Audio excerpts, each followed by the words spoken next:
Replication के कुछ questions हम लास्ट लेक्चर में डिस्कस कर चुके हैं एनसीईआरटी के। अब हम आगे का असाइनमेंट भी मैंने प्रिपेयर किया है, तो इसको भी देख लो क्या क्या क्वेश्चन बनता है। लेकिन बेटा ध्यान रहे, इन सब के आंसर्स आपको एनसीईआरटी को माइंड करके देने हैं। एनसीईआरटी के आंसर्स होने चाहिए, जितनी कोशिश कर सकते हो उतना एनसीईआरटी पे फोकस करें बेटा। सबसे पहला क्वेश्चन आज का हम लेते हैं। Name the enzyme involved in continuous replication of DNA strand. Mention the polarity of the template strand. तो बेटा इस क्वेश्चन में दो क्वेश्चन पूछे हैं। पहला क्वेश्चन तो क्या है, कॉन्टिन्यूस डीएनए रेप्लिकेशन जो एंजाइम कराता है उसका नाम दो। तो अगर हम डिटेल की बात करें तो हम बोलते हैं कॉन्टिन्यूस रेप्लिकेशन के लिए डेल्टा डीएनए पॉलीमरेज काम आता है। लेकिन एनसीईआरटी ने तो डेल्टा एप्सिलॉन वर्ड दिया ही नहीं है, तो अकॉर्डिंग टू एनसीईआरटी आपको ये जरूर लिखना पड़ेगा कि इसके लिए एंजाइम कौन सा चाहिए, DNA dependent DNA polymerase. Bracket में आप डेल्टा पॉलीमरेज लिख सकते हैं, ठीक है। सेकंड क्वेश्चन का इसमें आंसर आएगा, mention the polarity of the template strand.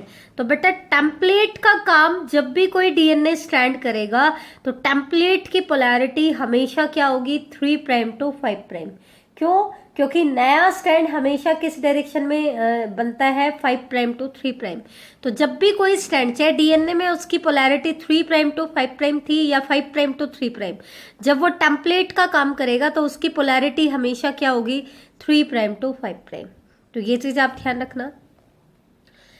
तो इसके बाद नेक्स्ट क्वेश्चन आता है, name the main enzyme which catalyse polymerization of deoxynucleotides. तो एनसीईआरटी की अगर हम बात करें तो एनसीईआरटी ने हमें दो एंजाइम के नाम मेंशन किए थे। एक तो डीएनए डिपेंडेंट डीएनए पॉलीमरेज और दूसरा था DNA लाइकेज।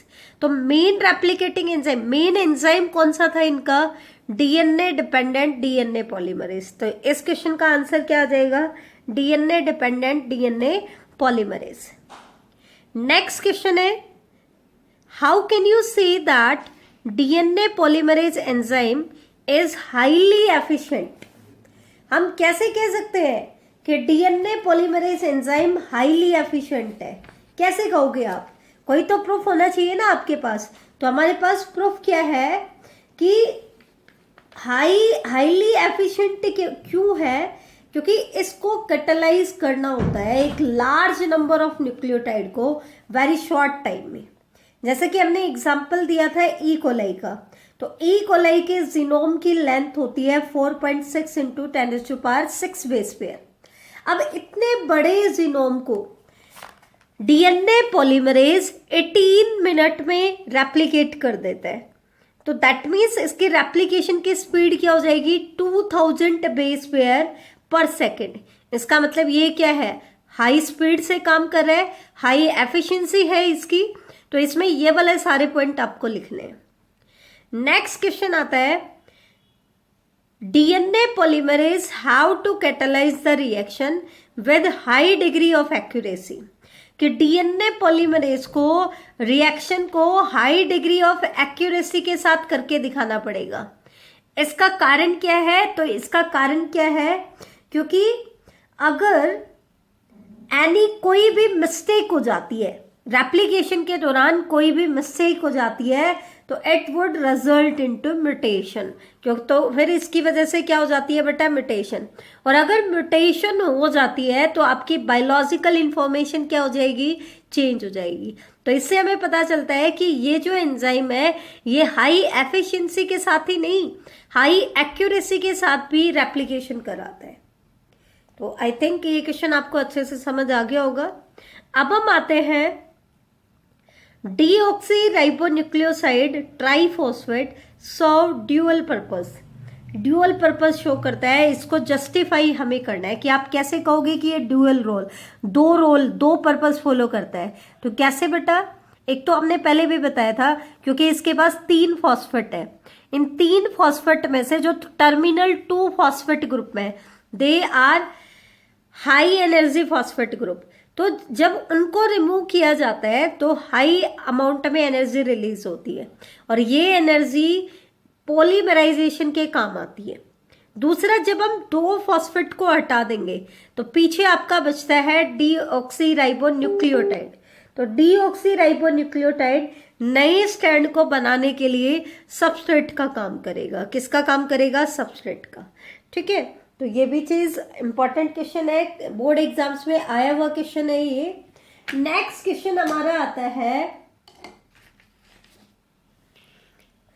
What do you mean bye replication fork, why it is formed? Replication fork क्या है और ये क्यों बनती है? तो रेप्लिकेशन फोर्क जो है ना बेटा, वो एक वाई शेप्ड स्ट्रक्चर है जो मेल्टिंग ऑफ डीएनए के दौरान बनती है। और ये क्यों बनती है, इसका कारण क्या है?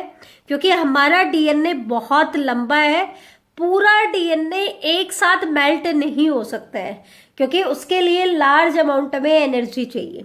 इसलिए उसका सिर्फ एक छोटा सा पार्ट एक टाइम में ओपन होता है, और जब वो एक छोटा सा पार्ट ओपन होता है तो क्या बनता है बेटा? आपका रेप्लिकेशन फोर्क बनता है। ठीक है, तो इसमें आपको ये चीज मेंशन करनी है। नेक्स्ट क्वेश्चन आता है, why replication on one strand is continuous and on another strand is discontinuous? एक स्ट्रैंड पे रेप्लिकेशन कॉन्टिन्यूअस है और दूसरे स्ट्रैंड पे रेप्लिकेशन क्या है? डिसकंटिन्यूअस है। इसका कारण क्या है बेटा? ये हम पहले भी डिस्कस कर चुके हैं और मैं दोबारा से आपको आज भी बता देती हूँ। ठीक है, हमने लास्ट लेक्चर में भी डिस्कस किया था कि कॉन्टिन्यूअस रेप्लिकेशन कौन से स्ट्रैंड पे होता है? जिसकी पोलैरिटी, जिसके टेम्पलेट की पोलैरिटी क्या होती है? 3' to 5'। ठीक है, और डिसकंटिन्यूअस रेप्लिकेशन किसकी होती है? जिसमें जिस स्ट्रैंड की पोलैरिटी 5' to 3' है। हालांकि जब ये टेम्पलेट का काम करेगा तो हमेशा नया स्ट्रैंड 5' to 3' में ही करेगा, तो इसकी टेम्पलेट की पोलैरिटी तो 3' to 5' हो जाएगी। लेकिन जिस टेम्पलेट, क्योंकि ये नए स्ट्रैंड के लिए टेम्पलेट का काम कर रहा है और डीएनए में उसकी पोलैरिटी 5' to 3' है।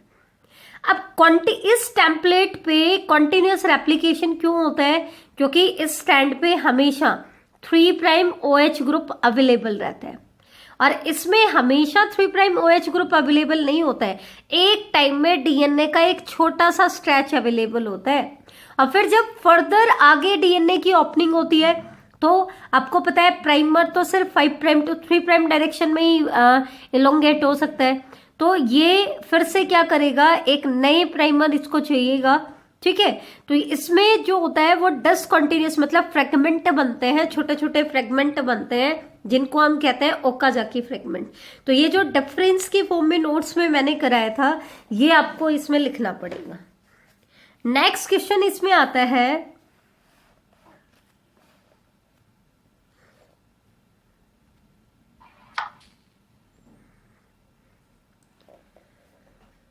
discontinuously synthesized fragment are later joined by which enzyme? तो ये तो आपको पता ही है कि एक स्ट्रैंड जिसके ऊपर डिसकंटिन्यूअस सिंथेसिस हो रही है, उस स्ट्रैंड के ऊपर आपके फ्रेगमेंट बनते हैं और इन फ्रेगमेंट को बाद में ज्वाइन किया जाता है। किसकी हेल्प से ज्वाइन किया जाता है? डीएनए लाइगेज एंजाइम की हेल्प से। तो डीएनए लाइगेज जो एंजाइम है ये डिसकंटिन्यूअसली सिंथेसाइज फ्रेगमेंट को आपस में बाइंड कराता है। कैसे बाइंड कराता है? ये उन फ्रेगमेंट के न्यूक्लियोटाइड्स के बीच में फॉस्फोडाइएस्टर बॉन्ड बना देता है। कौन सा बॉन्ड बना देता है? Phosphodiester bond. It form phosphodiester bond between the nucleotides of the two fragment. ठीक है, तो ये चीज ध्यान रखना है, एक फ्रेगमेंट के लास्ट न्यूक्लियोटाइड के और अगले फ्रेगमेंट के फर्स्ट न्यूक्लियोटाइड के बीच में फॉस्फोडाइएस्टर बॉन्ड बना देता है, जिससे वो आपस में अटैच हो जाते हैं। नेक्स्ट क्वेश्चन आता है, what do you mean by ori? तो ऑराई क्या है? Origin of replication. Why it is required? तो इसका कारण क्या है कि रेप्लिकेशन रैंडमली कहीं पे भी इनिशिएट नहीं हो सकती है। ठीक है, रेप्लिकेशन एक स्पेसिफिक पॉइंट के ऊपर ही इनिशिएट होती है, और वो पॉइंट क्या कहलाता है? आपका ऑरिजिन ऑफ रेप्लिकेशन कहलाता है। तो इसलिए ऑराई क्यों चाहिए? रेप्लिकेशन को इनिशिएट कर, it is that point of DNA at which DNA replication originated. ठीक है, तो ये चीज ध्यान रखना किस लिए चाहिए। अगला क्वेश्चन आता है, question number 20, what are the characters, drawback and requirement of DNA replication. तो ये भी हमने नोट्स में बहुत अच्छे से किया है। कैरेक्टर्स तो क्या है कि ये एक हाईली एफिशिएंट एंजाइम है, उसका रीजन आपको बताना है। दूसरा, ये हाई एक्यूरेसी के साथ भी काम करता है, उसका भी रीजन आपको एक्सप्लेन करना है। हाईली एफिशिएंट क्यों है ये मैंने पहले भी बताया, क्योंकि डीएनए बहुत बड़ा होता है और उतने बड़े डीएनए को ये शॉर्ट टाइम पीरियड में रेप्लिकेट करता है। जैसे ई कोलाई के जीनोम की लेंथ होती है 4.6 इंटू 10⁶ बेस पे, उसको वो 18 मिनट्स में रेप्लिकेट कर देता है। दैट मीन्स उसकी रेप्लिकेशन की स्पीड क्या है, 2000 बेस पेयर पर सेकेंड, जो कि हाई स्पीड है, तो इसलिए ये हाईली एफिशिएंट है। दूसरा कैरेक्टर क्या है, हाई एक्यूरेसी, क्योंकि इसको हाई एक्यूरेसी के साथ भी रेप्लिकेशन करना पड़ेगा। क्यों, अगर गलती से इसने कोई मिसमैचिंग करा दी तो उसकी वजह से म्यूटेशन हो जाएगी और बायोलॉजिकल इंफॉर्मेशन चेंज हो जाएगी। तो हाई एक्यूरेसी के साथ काम करता है और हाई एफिशिएंसी के साथ काम करता है। ड्रॉबैक की अगर हम बात करें तो इसकी कमी क्या है कि ये रेप्लिकेशन को इनिशिएट नहीं कर सकता, इसलिए क्योंकि इसको न्यूक्लियोटाइड को ऐड करने के लिए हमेशा 3' OH ग्रुप चाहिए होता है, और जब तक कोई न्यूक्लियोटाइड अटैच नहीं होगा तब तक 3' OH ग्रुप हमें नहीं मिलेगा। ठीक है, तो ये इसकी ड्रॉबैक है। और दूसरी इसकी ड्रॉबैक क्या है कि इसको टेम्पलेट चाहिए होती है, डीएनए की सिंगल स्ट्रैंडेड टेम्पलेट चाहिए। रिक्वायरमेंट क्या है इसकी, रिक्वायरमेंट यही है इसकी कि एक तो इसको प्राइमर चाहिए, क्या चाहिए, प्राइमर, और एक टेम्पलेट चाहिए। इसके ड्रॉबैक में एक चीज और ध्यान रखना कि ये पॉलीमराइजेशन सिर्फ एक ही डायरेक्शन में करता है, दैट इज 5' to 3'। अगर ये पॉलीमराइजेशन दोनों डायरेक्शन में कर सकता तो डीएनए के टेम्पलेट के दोनों स्ट्रैंड पे कॉन्टिन्यूअस सिंथेसिस ही होती, किसी पे भी डिसकॉन्टिन्यूअस सिंथेसिस नहीं होती। एक पे कॉन्टिन्यूअस और एक पे डिसकॉन्टिन्यूअस क्यों हो रही है, क्योंकि DNA dependent DNA polymerase polymerisation सिर्फ एक ही डायरेक्शन में कर सकता है, that is 5' to 3'। Next question आता है, differentiate between continuous and discontinuous replication. तो ये हम पहले भी कर चुके हैं, वो आपको बताना है। अगला क्वेश्चन आता है, नेक्स्ट क्वेश्चन इसमें, draw well label diagram of replicating fork. ये कई बार बोर्ड एग्जाम्स में ये डायग्राम आपका पूछा गया है, मैं आपको दिखा देती हूँ। एनसीईआरटी की बुक में ये डायग्राम आपको पेपर में बनाना है, रेप्लिकेटिंग फोर्क का डायग्राम। ठीक है, रेप्लिकेशन में ये डायग्राम दिया हुआ है जिसमें एक स्टैंड पे कॉन्टिन्यूअस सिंथेसिस दिखाई है, एक पर डिसकॉन्टिन्यूअस सिंथेसिस।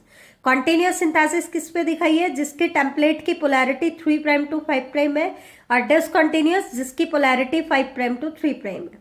कई बार एग्जामिनर क्या कर देता है, जैसे यहाँ पे लिख दिया ए, यहाँ पे लिख दिया बी, तो बताओ ए क्या है, बी क्या है, तो आपको लिखना पड़ेगा ए पे कॉन्टिन्यूअस सिंथेसिस हो रही है, बी पे डिसकॉन्टिन्यूअस। कई बार एग्जामिनर पोलैरिटी हटा देता है, कॉन्टिन्यूअस डिसकॉन्टिन्यूअस लिख देता है, तो आपको पता होना चाहिए कॉन्टिन्यूअस सिंथेसिस किस पे होगी, जिसके टेम्पलेट की पोलैरिटी 3' to 5' हो। तो आप पोलैरिटी इजीली आपको मेंशन कर दोगे। ठीक है, तो ये आपका क्वेश्चन हो गया था। नेक्स्ट क्वेश्चन आपका आता है, last question, how can you say that replication of DNA and cell division cycle should be highly coordinated।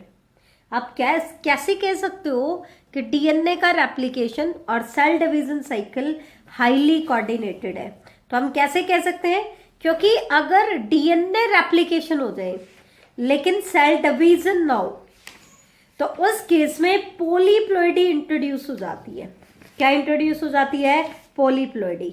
अब क्योंकि डीएनए रेप्लिकेशन के बाद अगर सेल डिवीजन नहीं हुआ तो पॉलीप्लॉइडी आ रही है, इसलिए हम कह सकते हैं कि ये दोनों इवेंट हाईली कोऑर्डिनेटेड है, कोऑर्डिनेशन में काम करते हैं। पहले डीएनए रेप्लिकेट करता है और फिर सेल डिवीजन होता है।